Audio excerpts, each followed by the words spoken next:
قال انی اريد ان انکح کیا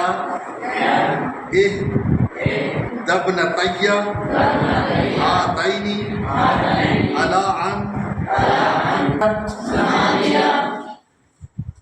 حجج فإن أتممت عشرا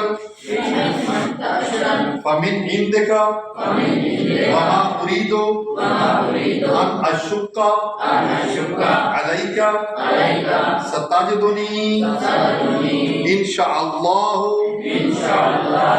من الصالحين.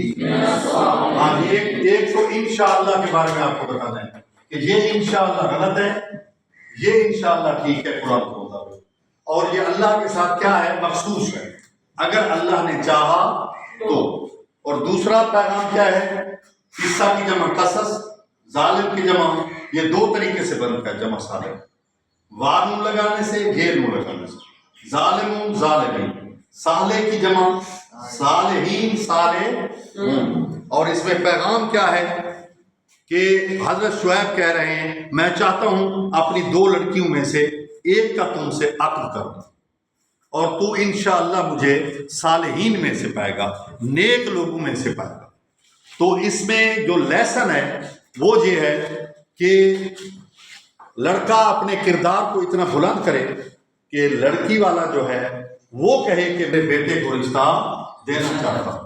اور دوسرا یہ ہے کہ حضرت شعیب فرما رہے ہیں تو میں کیا بولوں انشاءاللہ میں آپ مجھے صالحین میں سے پائیں گے، نیک لوگوں میں سے پائیں گے.